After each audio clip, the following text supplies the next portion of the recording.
Isaiah Bond, wide receiver, Texas. Bond. Isaiah Bond.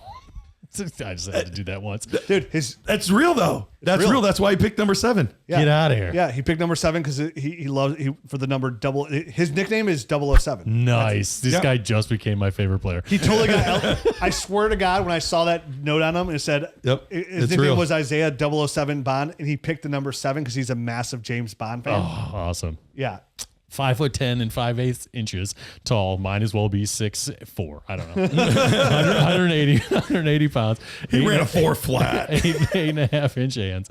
He ran a 4.39. So he did it better than that. Better than a 4 flat. He ran In my brain, you said 4.4. he ran a 4 at his pro day. He ran a 4.28. Did he? Yeah. So Those pro day times though. I know exactly. I'm the same. But he did have a sweet 10-yard split, 1.59 10-yard split.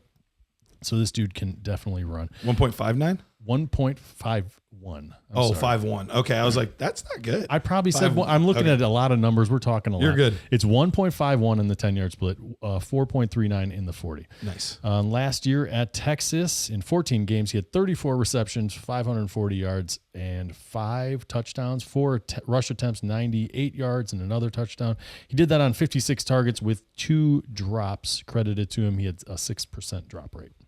All right, Rich. Yeah, Isaiah Bond, very interesting prospect because it's almost impossible to get a grasp on him for dynasty value. A player that started off Alabama. First 2 years. First 2 years played at Alabama, transferred to Texas. You kind of get excited about that because, okay, now he's going to go to Texas and, be the guy. Unfortunately for him, Matthew Golden was there, and they kind of used him just like they used him in Alabama. I mean, he was a decoy. Yep. I mean, he has 99 career catches for 1,428 yards and 10 touchdowns. And when you watch him on tape, like he is fast. Like he eats up that cushion really quick, right? Like he And dudes they were afraid to press him. Yep. He had a a lot of off coverage. And he's got his hands for when he does catch the ball. He's got nice hands, catches the ball well. Looks like he play in the slot. He can play in the outside. Looks like he play both of there. It looks like he can threaten all 3 levels of the field for what he does. For sure. But again, I mean, it's so hard to judge him because he never got the football, and his size. His size. Like sometimes guys, it's the size you can work through. Like he's 5'11", 180. The 180 for him does show up on tape where like he's not a contested catch guy. Correct. His routes are things. It's a mixed bag. I thought he did good on slants, posts, goes, crossers. I think he struggled with double moves, Speed routes, and kind of like the harder like 90-degree type of in cutting routes or outs. But other than that, I mean, he's a weird guy to try to nail down because, like you said, there wasn't much usage, but the speed is evident the second you turn on the tape. We know that NFL teams love speed. And they love it, right? So to me, I'm like racking my brain trying to think of somebody that is kind of the similar stature, and maybe we could project a usage type of thing. And I thought of Brandon Cooks as a guy that an NFL team might use him similarly to Brandon Cooks. I don't know that he doesn't move as well as him laterally. Who's the dude for the Texans? Who's the dude for the Texans? Think Dell? No, before that. Oh, Will. Gosh. Small hands. Will Fuller? Will Fuller. He could be a Will Fuller type of guy. Oh, yeah, with more of that straight line speed than because Will Fuller was a very straight line speed. Yeah, guy. not very fluid in his routes as well as much. Yeah. He reminds me a little bit of like the Will, but slightly better hands. For NFL purposes, for usage purposes, both those guys were stretch the field. Let's hit a big play with them. I think maybe he offers a little bit more in the short game because I think he's good with the ball in his hands as far as he gets the ball in his hands and he almost turns into like a one cut and go type of runner. He like a zone, like an outside zone type of running back. So to your point about him kind of threatening all levels of the field, I think he threatens really good deep, and I think he's a threat getting the ball close to the line of scrimmage. I don't know on some of the intermediate stuff. It depends on how the usage is going to be. I wish we could have saw it. That's the problem. I don't know. Right. Like he screams sleeper to me. Jared, I just don't know. Jared and I, when we were talking about this class, he's like, the hard part is, and granted, it's not their job, but the coaches didn't do us a lot of favors, and specifically these players. They didn't do these players a lot of favors for the next level because their usage is so weird and obscure that yes, maybe it helps them win college football games, but it's not helping them for the next level and prepare. And so that's the hard part is a lot of guys seem to be used either out of pocket or just in ways that don't develop their overall game. Agreed. And that's why I think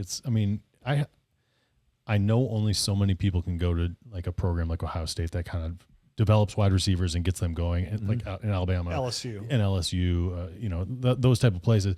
But it does kind of boggle my mind when you see like a 5-star guy go to Tennessee, because those guys they rarely develop at Tennessee. Sure. You know what I mean? Like at Missouri, right? I know. So obviously, but we have over the last 5 years we've seen that like the best receivers now go to Ohio State. Or they go to LSU, like that. Those were they go to Alabama. Those were the best receivers go. I mean, we saw today it got announced. Chris Henry Jr. Yep. He's like, I'm not even. Just so you know, I'm shut down my recruit. Right. Like I'm going to Ohio State because they know how to develop receivers. Like that's where I'm going. He's the number one wide receiver recruit. It's why Jeremiah Smith went. It's like why you see Ohio State go there because they have Bryant. They've developed these wide receivers, and you're consistently seeing these guys go in the top 12 of NFL drafts. The LSU guys going in the top 12. Right. Alabama guys going in the first round. And it means a lot. These guys have definitely not NIL deals now. Like they're like, hey, this is my best chance to be a first round NFL draft pick. Absolutely. Yep. So I don't know. So to your point, hard to figure out what he's going to be if he's got more untapped potential. Yeah, he ended up with a 72.53 for me. You guys mentioned the contested catch. There's like he got the worst score actually for me in that. Like I don't see him being used that way, and when he was, it looked rough. So he's not good, but that's not his skill set for the next level. He is a speed merchant. I think he even plays a little bit faster than his 4.39. Like he looks closer to like a 4.3 flat kind of guy. So I do think it's interesting that transferred from Alabama, went to Texas, replaced Xavier Worthy, and he's a lot like a Xavier Worthy. Like he's gonna probably be used at the next level. I thought Xavier was a better route runner. I think so too. Xavier was more fluid. Xavier Worthy got a 75 for me. Right. He got a 72. So he got a 73.1 or something. Okay, so we're not far off. Yeah, Worthy's the. I think I said it when we watched this tape too. Worthy's the best, like sub 4.3 guy. Yeah, for like route running and stuff that I've ever seen. Yeah, he's usually not those as guys good. Can't do that. Correct. Yeah, so he's a fine player. He's in a similar mold, just not as good as Worthy.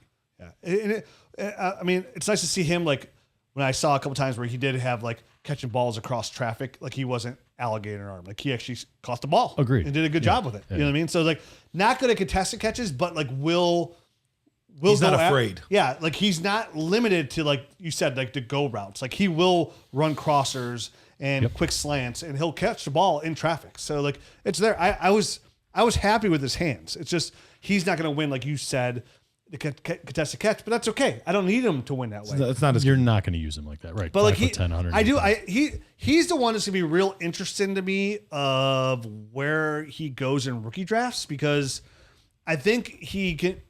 I think the problem that I have with him is like I think he's a nice sleeper. I'd like to get a couple shares. I think because of his speed, and I know that NFL teams overdraft that, I think he might get drafted a little bit higher, which will then naturally in a lot of rookie drafts kind of propel him higher in rookie drafts than I would probably like, where I'll probably like more running backs there. Like right now, to be honest with you, because he's such a mystery, I have him right behind Daniel Jackson of Minnesota. So and I still haven't got a chance to watch him. I didn't have time this week. Okay. But I mean, from everything I've heard, he's pretty good. Yeah. So I have Bond in that tier. I actually have Isaiah Bond in that Ricky White tier. Okay. In that Alec Manor tier, just because like he is such an unknown. Now I will say though, when he gets drafted, his draft capital and his landing spot will most likely bump him up a tier for me. The landing spot for him is one of the biggest of these wide receivers. Yep. Yes. Because I want to know what team he's going to. What kind of offense is this? How creative is it? I think there are players that can succeed in tons of different situations. I don't think he's that one. I think he fits a perfect type of role, a niche role on a specific system. You know what? I'm going to bump him up to the tier right above, right behind Daniel Jackson still. Because, I would take him for sure because he's such a mystery box over the other guys 10 out of 10 times. Yeah, I think I would too. So I'm going to bump him up a tier, but still the back end of that tier. but a player that likely will get a bump because of draft capital. But at the same time, could stay where he is because of his landing spot yep. as well. Absolutely. Interesting. I think if he stayed local, like Texans would be a good spot for him. Yeah. Losing Tank Dell. They just added Christian Kirk, which was a sneaky one though. You're right. They did add Christian Which Kirk there. I kind of like Christian Kirk. That's a good spot for him, actually, to fill out that Tank Dell role. And we saw Tank Dell had that success. That's one of those like cheap role. I mean, cheap Dallas moves. needs a guy like that. Dallas would be good. I mean, fill in for Brandon Cooks. Yeah, Dallas You actually would talked be about a him good as spot. a Brandon Cooks guy. Opposite of a guy like CeeDee Lamb there. Right. And actually, so there's definitely some spots for him to win.